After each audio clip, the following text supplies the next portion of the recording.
Salut, je m'appelle Guillaume. Aujourd'hui, on va parler de la différence entre aimer et être amoureux.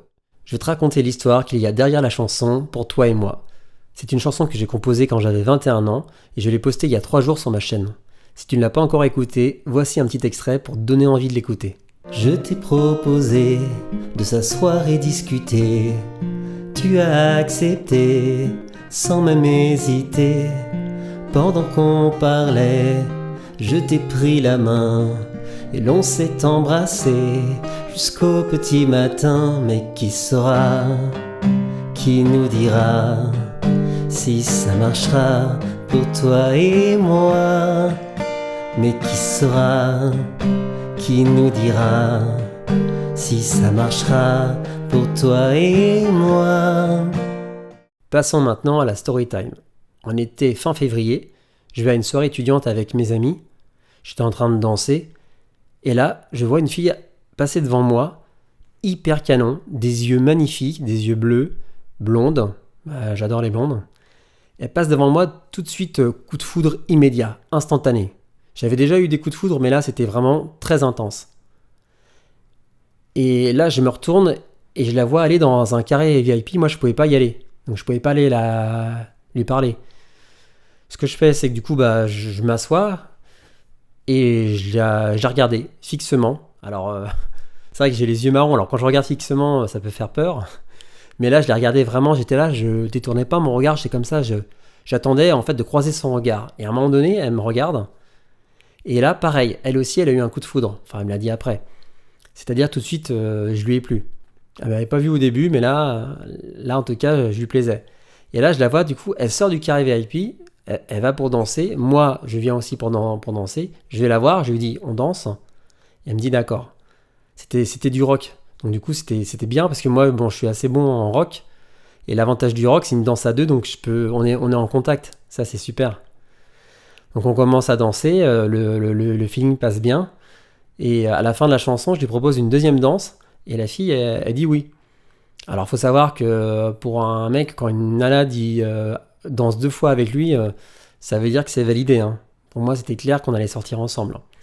Et ça n'a pas loupé. Donc, à la fin de la deuxième danse, moi, je lui ai proposé d'aller s'asseoir. Là, on s'est assis. J'allais pas l'embrasser tout de suite non plus. Ce que j'ai fait, c'est que je lui ai pris la main. Je lui ai dit que je m'y connaissais en ligne de la main. Donc, j'ai pris sa main. Je lui ai dit voilà, qu'elle avait que sa ligne d'amour allait être très belle bientôt. Et puis en fait, je l'ai embrassé direct. On s'est embrassé toute la nuit. On n'a pas vu le temps passer, on s'est embrassé jusqu'à la fermeture de la boîte de nuit.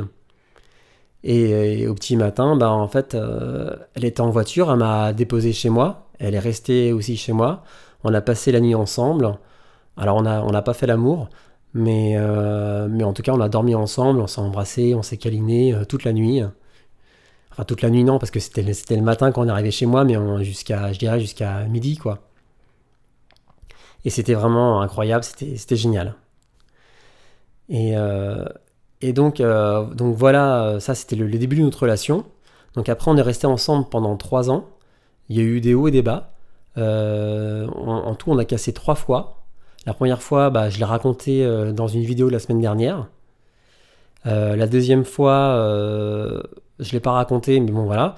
Et la troisième fois, c'était malheureusement la dernière fois. Mais quand elle m'a dit que c'était fini, j'y ai pas cru. Je me suis dit, mais non, c'est pas possible quoi. D'ailleurs, elle m'a dit, je te quitte. Je lui ai dit, ouais, mais toi d'accord, tu veux me quitter, mais moi j'ai pas envie de te quitter, donc voilà, comment on fait? C'est pour ça que j'ai écrit cette chanson. Je me suis dit, on peut pas savoir si ça va marcher, même s'il y a des hauts débats. Voilà, si ça se trouve, on est vraiment fait l'un pour l'autre. Et si on s'aime, il faut qu'on apprenne à dépasser ces bas pour continuer. Alors, je sais pas si c'est très clair ce que je dis, mais voilà, en tout cas, moi j'étais vraiment extrêmement amoureux. Et justement, en fait, après recul, je me rends compte que j'étais juste amoureux de cette fille. Je l'aimais pas. Vraiment, j'étais juste amoureux. Et quand on est amoureux, ce qu'on fait, c'est qu'on va mettre la personne sur un piédestal, on va voir que ses qualités. Et ça, c'est dû à une hormone qui s'appelle l'ocytocine. C'est l'hormone du désir.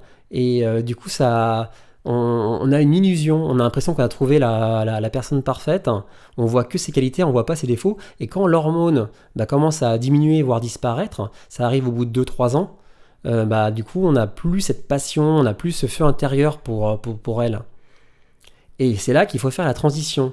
C'est-à-dire que soit on fait pas la transition, c'est la rupture, c'est ce qui m'est arrivé, soit sinon on arrive à faire la transition et on arrive à l'amour véritable, on arrive au mot aimer. Si tu regardes ma vidéo F50, ça parle de ça. J'explique la différence entre aimer et être amoureux. Aimer, c'est un choix. Être amoureux, c'est pas un choix. Ça nous tombe dessus. C'est pour ça qu'on dit tomber. Voilà, c'est un accident quelque part.